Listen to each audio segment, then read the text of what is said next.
अगर इतनी बात जान लेते तो ये फिरके खत्म हो जाते, जगह जगह जो दुकानें खोले बैठे हैं ये सब खत्म हो जाते, कुछ नहीं। जब एक ही है तो तुम ये सब अनेक कैसे होंगे? एक ही तो है सब, उसी एक को मानने के लिए कहा जा रहा, तुम अनेकों भागों में बटे बैठे हो, अपनी शक्ति को बंटवारा करके छीन कर चुके हो। जब शक्ति छीन हो जाती तो कुछ नहीं।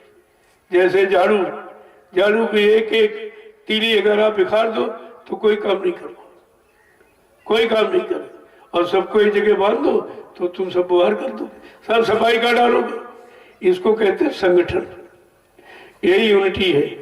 इसी को तो समझना चाहिए था। अब संगठन से विक्टर में हो गया, जगह जगह दुकानें लगाए बैठे और वो ना कुछ नहीं, कुछ भी नहीं। अपना भी समय खराब कर रहे और दूसरों का भी खराब कर रहे।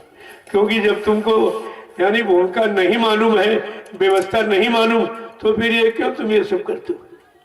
पहले व्यवस्था भूमिका की जानकारी, किसके द्वारा भूमिका बनाई जाती, कौन बनाता है, फिर व्यवस्था को ठीक कौन करता, ये जानकारी सब ले लो तो तुम्हारा काम सच्चा हो जाएगा, अच्छा भी हो जाए। जय गुरुदेव।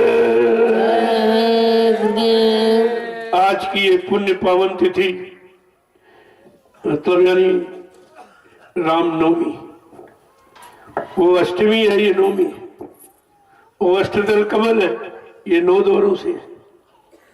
9 द्वारों में रहे जब तक कुछ नहीं मिला, इसीलिए लिखा इनके लिए, बहुत तक विविधा इन्होंने भोगी, जब तक चढ़े न त्रुटि पार। बहुत बेचारे जंगल में विपदा बहुत, 14 बरस दौड़ते रहे, भागते रहे, परेशानियां उठाते रहे। किसी ने भी सीताराम की जय नहीं बोली थी, कोई नहीं बोलता। लेकिन जब ऋषि मुनियों के आश्रमों में जाकर उनसे दुआ दिया, खबरदार आशीर्वाद लिया, और जब 9 द्वारों से अलग हो पाए, कहते तब उनको कुछ शांति मिली, काम करने की शक्ति मिली। 14 बरस ये तपस्या थी। ऐसे थोड़ी काम हो जाता है, परिवर्तन ऐसे नहीं, ना कुछ नहीं जमाने पड़े थे। थोड़ी सी अगर परेशानी आपको मिल जाए, तुम्हें तो परेशानी मिली तभी तुम छोड़ के भाग गए, गुरु को छोड़ दिया, गुरु के दरबार को छोड़ दिया, गुरु की शरण चरण जो सच्ची थी वो मुक्ति पाने वो भी आपने छोड़ दी। जब आपको बताया गया कि मुक्ति कहीं पत्थर कागज कैलेंडर में, कहीं आनी पानी में नहीं रहती, मुक्ति संत चरण की दासी, मुक्ति संतों के चरणों में बैठी, और तुमने संत सदगुरु के चरण और शरण सब छोड़ दिया। अब इन लोगों को मुक्ति कहाँ मिलेगी?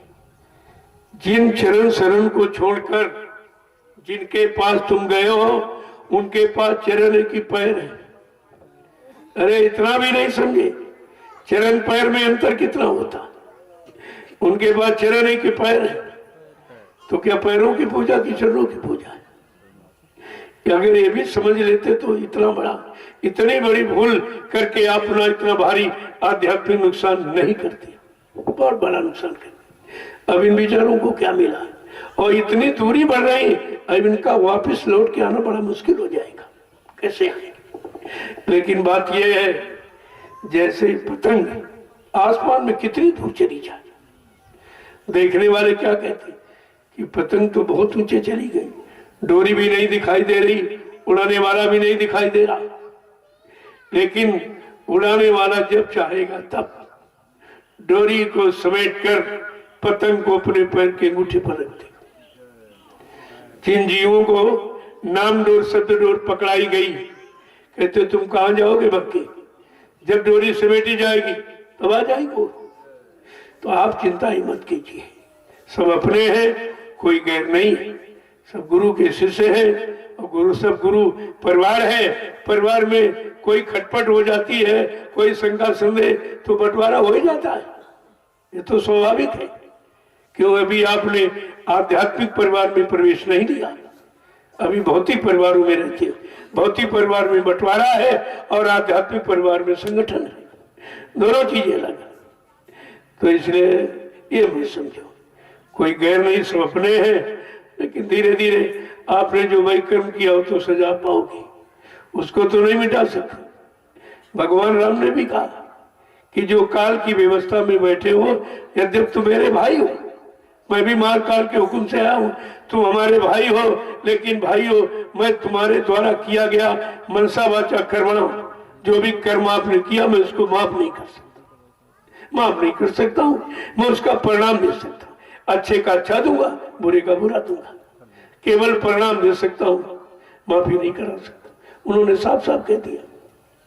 लेकिन समर्थ मालिक ने कहा नहीं, तुम्हारे अनंत जन्मों के पापों को माफ कर दिया जाएगा अगर तुम मेरी बात मान लो, मेरे बताए रास्ते पर चलने लगो। ये नाम की युक्ति पकड़कर आत्मा के घाट पर बैठकर सुबह शाम 1-1 घंटा हाजिरी देने लगो, तो ये सब तुम्हारा माफ हो जाएगा, सब माफ हो जाएगा। आदेश पालन में कितना लाभ। ये थोड़ी कहा कि दिखाई सुनाई न दे तो बंद कर देना, कहा तुम केवल निमिष मात्र बैठो। जब बैठने की मजदूरी पूरी मिल रही, फिर इससे सरल और क्या। और तुम बैठ भी नहीं सकते, बैठते भी नहीं, मतलब है। तो बात को समझा करो। कहा मैं जानता हूं कि भजन कोई नहीं कर सकता, लेकिन बैठ तो कम से कम बैठो। तो जब भाव बना के बैठोगे, धीरे धीरे भाव भक्ति में प्रवृत्ति जो हो जाएगी, और भक्ति शक्ति, और शक्ति युक्ति, और युक्ति मुक्ति, प्रवृत्ति तो हो जाएगी। लेकिन बैठना तो सीखे आप पहले। जय गुरुदेव, जय गुरुदेव, जय गुरुदेव। नाम किसका? प्रभु का। जय गुरुदेव। नाम किसका? प्रभु का। प्रभु का प्यारा नाम। जय गुरुदेव। आज की तिथि है, कितनी पुरानी है? द्वापर की। जब द्वापर युग की व्यवस्था बिगड़ी राजा रावण के द्वारा। व्यवस्था हमेशा जिम्मेदारों से बिगड़ती। आज भी व्यवस्था, अब राजा नहीं तो प्रधानमंत्री मुख्यमंत्री बन गए, लेकिन व्यवस्था व्यवस्था है। कहा कि जा सुराज प्रिय प्रजा दुखारी, स्वर्ण पवस नरक अधिकारी। रामचरितमानस में संत गोस्वामी महाराज ने ऐलान कर दिया, ये भविष्यवाणी कर दी, जानकारी सबको दे दी। कहा कि जिसके राज्य में अगर प्रजा दुखी है, वो राजा नरक में जाएगा। अब वो चाहे देश का प्रधानमंत्री हो, चाहे राष्ट्रपति, चाहे प्रदेश का मुख्यमंत्री हो, चाहे जिले का डीएम हो, तहसील का तहसीलदार हो, ब्लॉक का ब्लॉक प्रमुख हो, और यानी परिवार का मालिक मुखिया हो, गांव का प्रधान हो, ये कानून सब पर लागू। जिसके तहत जितने लोग रह रहे, अगर उनको कोई परेशानी दुख मुसीबत उसके द्वारा, जिम्मेदार के द्वारा मिलेगी, तो वो नरक में जाएगा। ये सूत्र आपको बता दिया, नरक में जाएगा। तो ये तो सब नरक में तैयारी कर रहे हैं, और तुम उनका हाथ पकड़ोगे, तुमको वही ले जाएगा जहां वो जा रहा, तुमको भी नरक में घसीट के ले जाएगा। इसलिए आपको किसका साथ और किसका हाथ पकड़ना है, इसी बात को तो समझना है। किसका साथ पकड़े, किसका हाथ पकड़े। जो नरक में जा रहा उसका साथ करोगे, तुम भी नरक में चले जाओगे, तुम भी वही पहुंच जाओगे। तो इतनी तो समझदारी लोगों को रखनी चाहिए, लेकिन समझदारी सब समाप्त हो चुकी, कोई फर्क पहचान नहीं। जिस कुर्सी को पाने में कितनी हत्याएं हो रही। एक छोटी सी इकाई है ग्राम प्रधानों की, बताओ कुर्सी पाने के लिए कितनी हत्याएं कर रहा है। बकरे कटवारा, मुर्गा कटवारा, ये बंटवारा, वो बंटवारा, ये क्या, ये क्या है? एक कुर्सी के लिए कितनी हत्याएं। तो ये हत्यारा जब कुर्सी पर बैठेगा, कोई अच्छा काम करेगा क्या? हत्यारे से तुम कोई अच्छे काम की उम्मीद रखते हो? जिसने अपनी काम की शुरुआत बता दी कि हत्या करा के कुर्सी मिली, वो कैसे अच्छे काम करेगा? जब इकाई खराब हो गई तो दाई भी खराब हो जाती, वो भी हो जाएगी। ये उल्टा चलता है। सारे बीजों का अंकुरण नीचे से ऊपर होता, लेकिन करप्शन इज टॉप स्टेज, ऊपर से नीचे आता। अगर ऊपर का सही है राजा, तो प्रजा सही रहेगी। अगर राजा धार्मिक है तो धर्म का प्रचार कराएगा, प्रजा धार्मिक हो जाएगी, सब सुखी हो जाएंगे। लेकिन आज तो ये कोई नहीं कर रहा, कोई नहीं कर रहा। जथा राजा तथा प्रजा, धर्मी राजा धर्मी प्रजा। अगर राजा धार्मिक है तो धर्म का प्रचार कराएगा, धर्म को प्राथमिकता देगा, धर्म की जानकारी इंसानों तक पहुंचाएगा। लेकिन कुछ सब खत्म हो गया, सब खत्म हो गया। ऐसा समय आ गया है कि सब कुछ चला गया।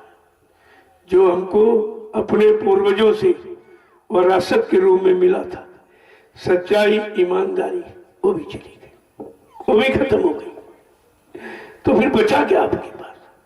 हम ये भी हिसाब नहीं लगा पा रहे हमारे कुछ बचा कि हम खाली हो गए। कुछ भी आपके हाथ में नहीं। इस समय बिल्कुल हाथ खाली, कुछ नहीं। न दया है, न रहम है, न प्रेम है, न सेवा है, मतलब सच्चाई, ईमानदारी कुछ भी तो नहीं है। सब मुसीबत, आपत्ति, दुखों में बदल गई। आगे तो कहा था परिवर्तन अगर उत्तर प्रदेश बदल जाएगा तो सारा हिंदुस्तान बदल जाएगा। अगर हिंदुस्तान बदल जाए सारा विश्व बदल जाएगा।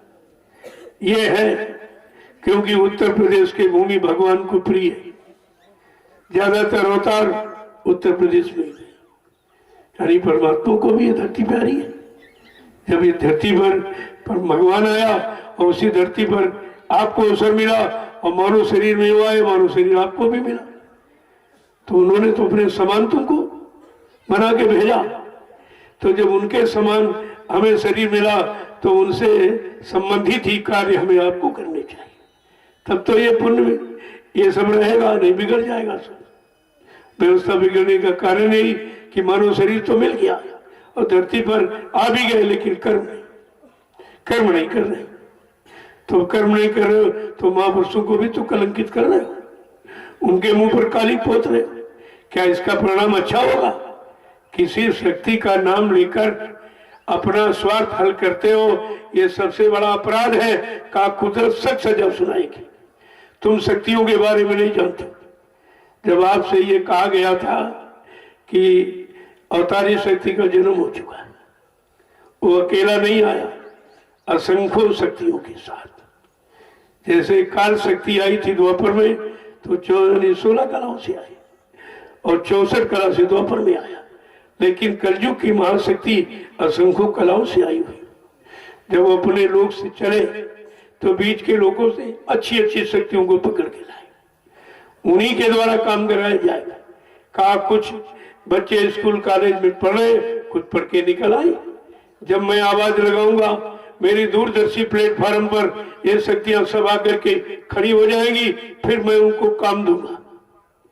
कोई न्याय का, नीति का, सिद्धांत का, एक काम धर्म का काम, ये सब अलग अलग काम दूंगा और वो काम करेंगे, उनकी पूजा होगी, उनका इतिहास बनेगा। लेकिन ये काम बगैर संत महापुरुषों के कोई करा नहीं सकता, क्योंकि किसी को पहचान नहीं सकते। अरे भाई, भगवान राम जब अयोध्या में पैदा हो गए तो क्या अयोध्यावासियों ने पहचान लिया था? उनके माँ बाप नहीं पहचान पाए कि मेरा बेटा ईश्वरीय शक्ति है या विनाशकारी तक शक्ति ताकत लेके आया? कुछ नहीं था।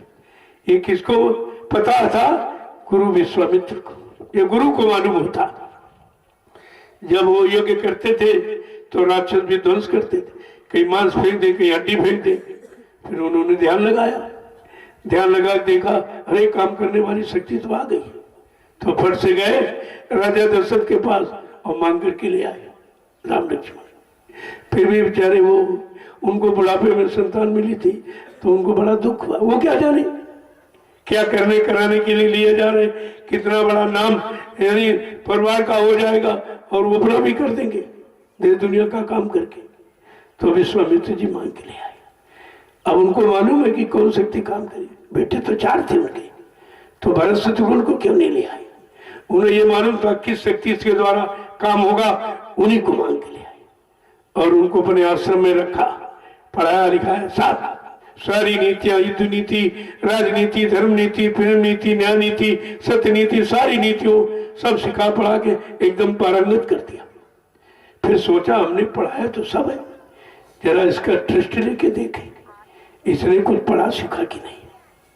तो परीक्षा लेने के लिए तो पहुंच गए जनकपुरी, जहां राजा जनक ने पुत्री का स्वयं बैठाना था। वहां पहुंचे और चुपचाप बैठ गए सभा में। कोई नहीं पहचान पाया, न चेले को न गुरु को। गुरु चेले की पहचान सबको नहीं होती है। वो तो जिसको दे दे सोई जाने जे दे जनाई, और जानत तुम्हें तुम्हें हो जाए। वही जान पाएगा जिसको जनाएंगे, और जान जाएगा तो उन्हीं का हो जाएगा। फिर वो इधर उधर किसी का नहीं होगा, उन्हीं का बन जाएगा। तो वहां ले गए और चुपचाप बैठ गए। कोई नहीं समझ पाया, ना कोई पहचान पाया, ना कोई समझ पाया, चुपचाप बैठे रहे। राजा जनक खड़ा हुआ, कहा भाई हमने तुम लोगों को क्यों निमंत्रित किया है? मैं अपने बेटी का ब्याह करना चाहता हूँ। ब्याह का आधार है अजगो धनुष, जो ऋषि दधीच की हड्डियों से बना। इतनी तपस्या में तपी हड्डी थी, इतनी मजबूत कि उससे बने अजगो को कोई तोड़ नहीं सकता था। पर बात तो इतनी थी। तो उन्होंने कहा भाई इस धनुष को जो तोड़ देगा बस उसमें जान जाऊंगा, सूरवीर है, मैं उसी के साथ अपनी बेटी का ब्याह कर दूंगा। बस बात तो इतनी थी। तो जब उसने ऐलान किया तो सबके अंदर भाव बना कि अगर धनुष हमसे टूट जाएगा तो बेटी भी मिलेगी और रात पात धन दौलत सब मिलेगा, क्योंकि जनक के कोई बेटा नहीं है, सब कुछ हमको मिल जाएगा। इस लालच में एक अवकाश भाई एक एक करके अपने शक्ति का परीक्षण देगा। तो एक एक करके योद्धा उठने लगे। धनुष के पास गए तो जरा भी कहा तिल भूमि न सके उचकाई, तिल मात्र भी खिसका नहीं पाए। उठाना तोड़ना बहुत बड़ी बात है। जब इस तरह सब हार गए तो उनको क्रोध आ गया। जब हार गए तो क्रोध आ गया कि एक छोटा सा धनुष नहीं उठा, लोग हमको धनवान बलवान बुद्धिमानों में हमारी गिनती करना करते, एक छोटा धनुष नहीं उठा। तो उनको क्रोध आ गया। जब क्रोध आता तो मर्यादा समाप्त हो जाती। जो मर्यादा राजा जनक ने रखी थी कि एक एक व्यक्ति अपनी शक्ति का परिचय देगा, तो ये सब जब हार गए बेचारे, कोई नहीं कर पाए, तो सब बैठकर मंत्रणा करने लगे, मीटिंग बैठक कि ऐसा करो, चलो हजारों योद्धा उठो, जबरदस्ती इस धनुष को तोड़ के फेंक दो। देखो मर्यादा खत्म हो गई। जहाँ मर्यादा खत्म हो जाती है और जघन्य अपराध होने लगता है तो समय का गुरु उसे होने नहीं देता। समय के गुरु विश्वामित्र वहां बैठे थे। वो देखते कि अगर ऐसा जघन्य अपराध हो गया, हजारों लोग मिलकर तोड़ देंगे तो सीता की दुर्दशा हो जाएगी, बंटवारा कैसे होगा? सब कहे हमने तोड़ा हमारे साथ, हमने तोड़ा हमारे साथ। स्त्री कोई बांटने खाने वाली वस्तु तो नहीं है, तो बड़ा जघन्य अपराध हो जाएगा ये तो ऐसा जघन्य अपराध समय का गुरु नहीं होने देता। ये उनकी अप्रत्यक्ष दया, क्योंकि वही बैठे थे अपने सामने, अपने होते हुए ऐसा जघन्य अपराध कैसे होने देंगे? तो चुपचाप बैठे रहे। और हजारों योद्धा उठे, वो भी नहीं उठा पाए। सहस भूप सब एक ही मारा, उठे उठावे टरे न टारा। हजारों योद्धा गए, वो भी नहीं उठा पाए, वो बेचारे हार गए। जब सब हार गए तो राजा जनक रोने लगा। देखिए रोकर कह रहा कि वीर विहीन धरा हम जाने, हमने जान लिया कि अब धरती वीरों से खाली। अब उसी को क्या पहचान कि तुम्हारी सभा में महावीर बैठा, धनुष तोड़ने वाला, वो विश्वामित्र का चेला राम वही बैठा हुआ है, तो कैसे पहचान होती? पहचान भी ऐसे नहीं होती है। अब वो गुरु अपने चेले की परीक्षा ले रहा और इधर वो काम करवा रहा जो कोई नहीं कर पा रहा। तो जो कोई नहीं कर पाया वो काम गुरु विश्वामित्र ने अपने चेले राम से करवा दिया। उसने नहीं किया, करवा दिया, यानी अपनी दया, अपना बल, अपनी शक्ति, ताकत देकर। जब वो सुना कि सब जा रहे हैं, चल करे, सब दंड प्रणाम, सब दंडवत प्रणाम करके चलने लगे, धनुष को हार गए, हारी मान गए। तब विश्वामित्र ने सोचा अब मेरे बोलने का समय उचित है। सब हार गए हैं, सब मतलब है नहीं, हमारी बात सब मानेंगे। तो गुरु कब बोलता है, यही तो बात आपको समझनी चाहिए। कब बोलता, कब चेलों को आदेश देता? जब राजा हार गया और कहने लगा वीर वीर धराम जानी, रोने लगा, चिल्लाने लगा। जब राजा रोया तब गुरु ने आदेश दिया। इसी तरह ये भारत में प्रजातंत्र है। जब ये प्रजा राजा, जब प्रजा रोएगी तब सदगुरु अपने शिष्यों को आदेश देंगे व्यवस्था का। ऐसे कुछ होने वाला नहीं जो तुम समझ रहे ऐसे हो जाएगा, ऐसे कुछ होने वाला।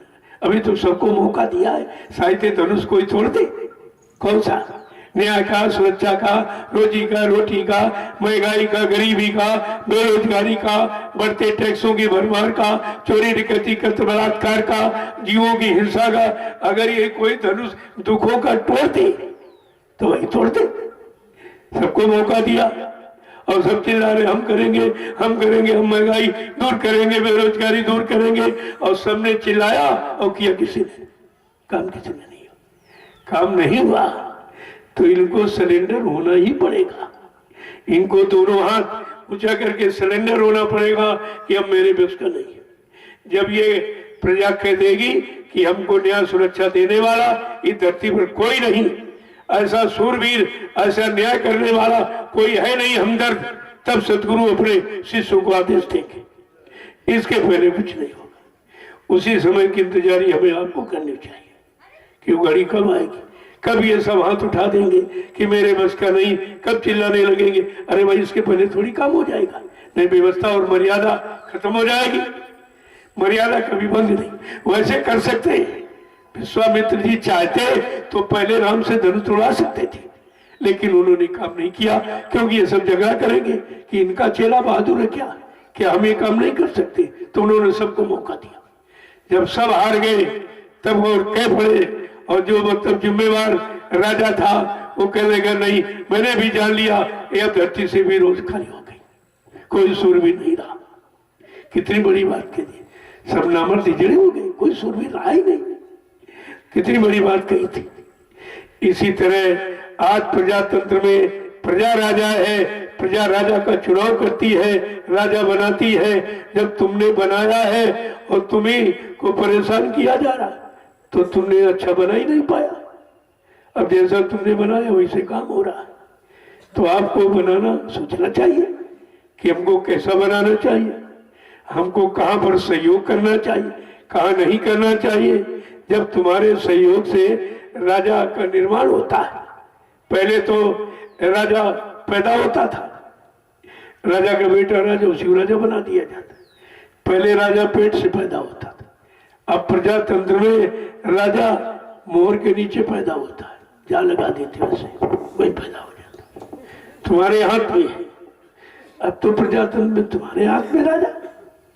आपको राजा का चुनाव करना चाहिए कि राजा धार्मिक है, चरित्रवान है, सबको यानी मतलब पुत्रवत स्वभाव रखने वाला, प्रजा को अपना पुत्र समझकर पालता है, क्या न्याय देता है, सुरक्षा करता कि नहीं करता, ये जानकारी आपको करनी चाहिए थी। बगैर जानकारी किए कोई काम करोगे तो निश्चित असफल हो जाओगे, सफलता आपके हाथ नहीं लगेगी। तो यह समझदारी का विषय है। अभी तो इशारा किया जा रहा है, क्योंकि इतना ही काफी है ताकि लोग समझ तो जाए। और जब अगर तुम्हारा कहीं लगाव है कि नहीं नहीं शायद वो कर दे, तो देख लो आप करके। हमें कोई जल्दी नहीं है, हमें कोई जल्दी नहीं है, लेकिन हमको सुनाने और बताने की बहुत जल्दी है। ये तो बहुत जल्दी है। और मैं अभी सुना करके आया, कहीं पर कोई नहीं बोल रहा था, सब शांत थे। मैंने जैसे लॉकडाउन खत्म हुआ तुरंत बक्सर में काट, जहाँ कितने लाख प्रेमी इकट्ठे हुए जंगल में, एकदम हिंदुस्तान में सारी लहर एकदम फैल गई। ये क्या हो गया, ये क्या हो गया, अभी बीमारी थी, 10 आदमी एक साथ नहीं बैठ सकते, और बक्सर में लाखों आदमी वहां कैसे हो। मीडिया पत्रकार पूछ रहा कोई मांस नहीं लगाए, हमने यहाँ कोई मांस खाने वाला नहीं है, या मांस खाने वाला कोई नहीं आया, इनको इसकी जरूरत नहीं है। अब तुम देख लो, ये तुम देख लो, अगर तुम हमको अपना सहयोग दे दो, परमिशन, मैं वो व्यक्ति हूं कि यानी आदमी से आदमी भिड़ा के बैठा दूंगा, तुम गिनती नहीं कर पाओगे। लेकिन चलो ठीक है, उस समय का अभी इंतजार है, इंतजारी तो करनी पड़ेगी। परिवर्तन करने आया, सबको इंतजारी करनी पड़ेगी। इंतजारी ही परिवर्तन है, बिना इंतजारी के किसी ने परिवर्तन कर ही नहीं पाया। भगवान राम को तो 14 बरस इंतजारी करनी पड़ी। तुमने कोई इंतजारी की है? एक मिनट भी इंतजारी नहीं की, कोई इधर भाग गया, कोई उधर भाग गया, कोई उधर भाग गया। अगर तुम अपने समृद्ध सदगुरु की इंतजारी करते तो अब तक तुम्हारा काम शुरू हो गया था, लेकिन कुछ नहीं। तो बात को समझना चाहिए। जय गुरुदेव। जय गुरुदेव, जय गुरुदेव नाम किसका, जय गुरुदेव नाम किसका, प्रभु का प्यारा नाम। आज की एक पुण्य पावन तिथि रामनवमी, इसको याद रखना चाहिए। ये यादगार उन शक्तियों को याद करो जिन्होंने समाज के सुधार के लिए, धर्म की स्थापना के लिए, दुष्टों के संहार के लिए कितनी मेहनत, कितने कष्ट मुसीबत 14 वर्ष जंगल में बेचारे घूमते थे। किसी ने पहचाना नहीं, न जाना न पहचाना न माना किसी ने, कुछ नहीं। जब उन्होंने काम करके दिखा दिया तब लोग पूजा करने लगे। तुम तो बाद में पहचानते हो, जब शक्ति जब तक रहती है तब तक निंदा आलोचना बुराई क्रिटिसाइज का शिकार बना के रखते हो। जब काम करके चले जाते तब तुम पूजा शुरू करते हो, तो उससे क्या लाभ मिलेगा? अरे जब तक व्यक्ति मौजूद रहे, मौजूदगी में समझ लो, अपना काम बना लो तो हो जाएगा। जाने के बाद फिर कोई मूर्ति बनाओ कागज की, कोई पत्थर की, तो उससे तो काम होने वाला है नहीं, उससे नहीं काम होने। जय गुरुदेव, जय गुरुदेव, जय गुरुदेव नाम किसका, जय गुरुदेव नाम किसका, प्रभु का प्यारा नाम। अब आप लोग सेवा में चलो। आज पुण्य पावन तिथि है, इस पर परमार्थी सेवा करो, उसका लाभ प्राप्त करो, क्योंकि परमार्थी सेवा तो किसी ने रखी नहीं थी। परमार्थी सेवा से किए हुए पाप कर्म झड़ते कटते हैं, इसीलिए सेवा रखी गई। वैसे भजन से पाप कटते हैं, लेकिन भजन आप इतना कर नहीं सकते। तो आधार बना दिया कि पहले सत्संग सुनो, जब सत्संग करोगे तो धीरे धीरे तुमको अपनी रहनी गहनी समझ में आएगी। हमें किस तरह रहना, कैसे लोगों के साथ रहना, किन के साथ रहना, ये सब जानकारी आपको हो जाएगी। जब जानकारी हो जाएगी तो तुम्हारा मन सेवा में लग जाएगा। जैसे सेवा में लगा तो मन का गरूर गुमान घमंड सब उतर जाएगा। ये सेवा बिल्कुल पाक साफ निर्मल कर दी थी, कोई गरूर गुमान घमंड नहीं रहता। और जैसे ये भूत ये उतरा अहंकार का, तैसे ये वजन में लग जाएगा। लेकिन जब तक मन का गरूर गुमान घमंड ये भूत नहीं उतरेगा तब तक कुछ नहीं। तो आपको सेवा है, यहाँ तो बहुत सेवा है, कोई सेवा करने लगो। यहाँ कोई सेवा कमी नहीं, करने वाले के लिए बहुत सेवा है। तो कोई बैरिकेडिंग, इसको देख लो, कोई सड़ गल गया हो उसको उखाड़ो, फिर उसको उखाड़ दो। कोई ढीला हो गया इसको बांध दीजिए, ज्यादा बीच में गैप है तो बांस को फाड़ लो और जगह जगह सब उसी में लगा दीजिए। तो ये आपकी फसल जो भंडारे का भोजन है ये बच जाएगी। इसको बचाना भी तो आपका काम है, तभी तो आपका परमात्मा बनेगा। जब ये तैयार हो जाएगी फसल, वो भंडारे में कितने लोग आएंगे, वो सब खाएंगे और खाकर वो भजन करेंगे, सेवा करेंगे। तुमको तो बिना किए मिल जाएगा। अब लेना सीखो तो तुम ले लो, और नहीं तो ऐसे पछताते रह जाओगे आप। तो सेवा कोई भी हो, सेवा छोटी बड़ी नहीं होती, सेवा तो सेवा है। यहाँ जो 1 रुपए दे रहा और 1 लाख वहीं पर लग रहा, जहाँ 1 रुपया लगा वहीं 1 लाख रुपए लगा, एक ही जगह पर। तो यहाँ कोई ऐसा नहीं है इस तरह का, छोटी बड़ी सेवा कुछ नहीं, जो मिल जाए वही बहुत है। आप तो यहाँ अभी निर्माण कार्य चल रहा है, वहाँ आप चले जाओ जल्दी से, तो काफी लोग, जो लोग जानकार हैं, राजमिस्त्री, वो अपनी सेवा कर ले, उनको मौका मिल गया, वो सेवा कर लोगे। इसमें कितने लोग आएंगे, रहेंगे, बैठ के सुमरन ध्यान भजन करेंगे, सेवा करेंगे, आपको लाभ मिलेगा उसका। ये तो घर बैठे लाभ, आपने कितने मकान बनाए, लेकिन परमार्थी लाभ उससे नहीं मिला।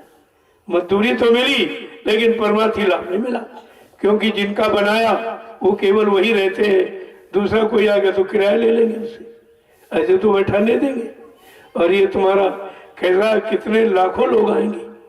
जब तक इमारत ईंट रहेगी जो आपकी बनाई है, आपकी सेवा के द्वारा जो निर्माण हुआ है, इसमें आगे भविष्य में लाखों लोग आएंगे और बैठ करके इसमें सुमरन ध्यान भजन करेंगे, सत्संग सुनेंगे, सेवा करेंगे, वो लाभ आपको मिलेगा क्योंकि व्यवस्था आपने बनाई है।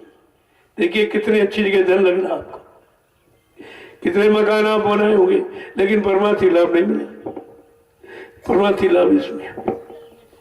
इसलिए आप जो भी सेवा मिल जाए आप उसको कीजिए। देख लो चारों तरफ जो जिम्मेदार हैं इनको रोज घूम करके देखना चाहिए कि भाई कोई व्यवस्था बिगड़ तो नहीं रही। तो मैंने कहा था कि तार जल्दी से खरीद लो और उधर वो गोदाम के पीछे जो मूंगफली का खेत उसमें पूरे में लगा दो, क्योंकि पिलर आपके पास बने रखे, गाड़ना है और तार भी आ गया है, उसको जल्दी करो, आप देर मत करो। कोई छोटा बच्चा जानवर घुस जाएगा तो पौधे को उखाड़ देगा, क्योंकि इतना मजबूत तो पौधा हो नहीं पाएगा, ऊपर पर चले वो तो उखाड़ ही देगा, तो बात ही खत्म हो जाएगी। इसलिए वहां भी कुछ लोगों को ड्यूटी रखो। ये कितनी बड़ी सेवा कि रात में जग करके आप जिस फसल को बचा रहे हो, इस फसल का कितने लोग लाभ उठाएंगे, ये कम सेवा है क्या? आप सेवा करते नहीं जानते। जो रात में सेवादार घूमते टहलते हैं, क्या इनकी कम सेवा है? जब दुनिया सोती है योगी जगता है, ये जग रहे और जग करके ये सेवा कर रहे हैं बचाने की। तो सब आपके पास कितनी सेवाएं, जरा सोच लो समझ लो, तो सब सेवा ही सेवा। यहाँ तो बगैर सेवा कुछ है ही नहीं। जय गुरुदेव। अब की बार मैंने बुलाया नहीं किसी को, देखो कितने कम लोग हैं, जबकि मालूम है हर पर्व पर कार्यक्रम होता है। कोई छोटा बड़ा पर्व हो लेकिन सत्संग सब पर्व होता है। जब आपको मालूम था कि रामनवमी का पावन पर्व है, सारा हिंदुस्तान मनाता है, क्या आश्रम पर नहीं मनाया जाएगा? कितने लोग आए देखो, कितने आए लोग। ये होता कि तुम बुलाने पर आते तो तुम्हारा उसमें कौन सा श्रेय है? वो तो बुलाने पर आए, बिना बुलाए आओ, तब तो ये कि तुम्हारे अंदर कुछ तड़प है, कुछ चाह इच्छा सत्संग की, कुछ दया लेने की, बीमारी दूर करने की, ये चाह इच्छा में मान जानी जाए। लेकिन देखो कितने आए। मैं देखना चाहता कि अब की बार बिना बताए कितने आ जाएंगे। इसका मतलब आपको याद नहीं, सब भुला देते हो, तुम सब भूल जाते हो। जब तुमको तारीख नहीं याद है, तिथि नहीं याद, त्योहार नहीं, फिर क्या याद है? फिर सत्संग कैसे याद रखोगे?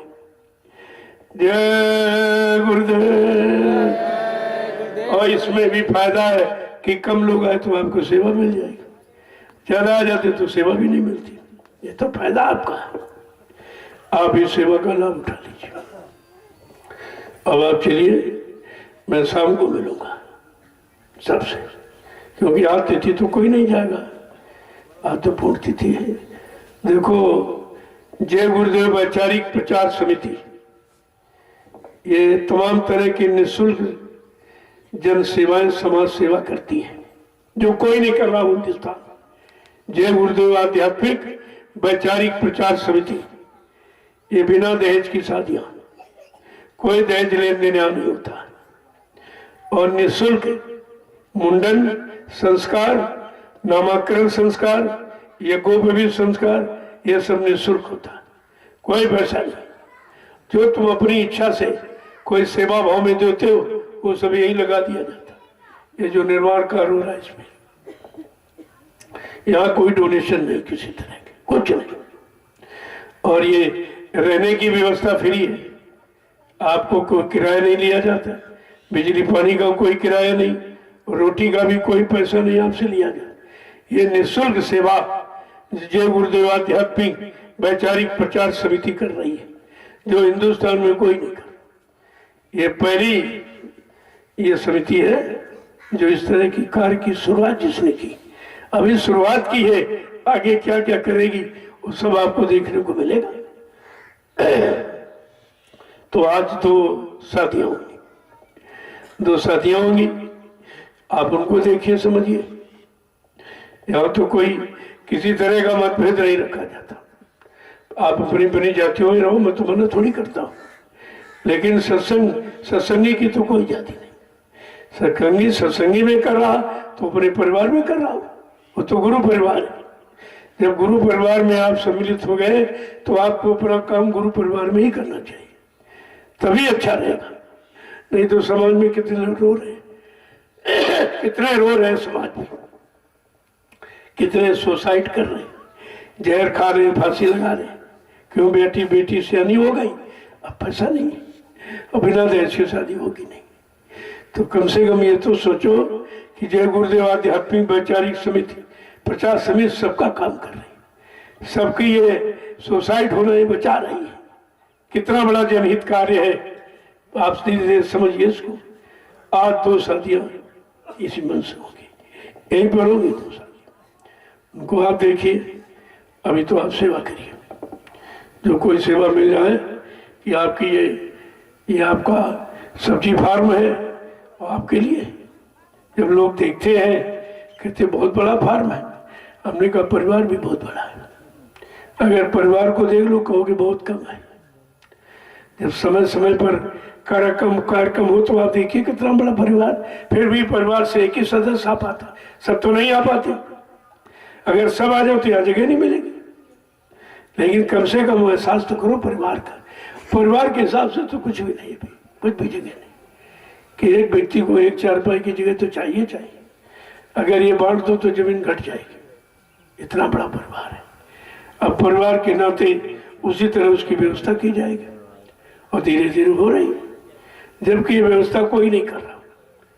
परिवार सबका है, ये नहीं कि ये गुरु परिवार की, हमारे सबका है और सबको ध्यान देना चाहिए। भाई 2 तरीके काम के, या तो स्वयं सक्षम हो तो खुद कर लो, या जो कर रहा हो उसको सहयोग कर दो। तो एक तीसरा तरीका तो है नहीं, ना तुम कर सकते हो, जो हो रहा तुम उसमें सहयोग भी नहीं कर रहे, फिर तुम्हारे कैसे तुमको मान लिया जाए कि सत्संगी परिवार में हो तो। जय गुरुदेव। अब आप लोग चलिए अपनी अपनी सेवा में चलो। मैं शाम को मिलूंगा, रोज ही मिलता हूँ, ऐसे नहीं है किसी से मिलता नहीं।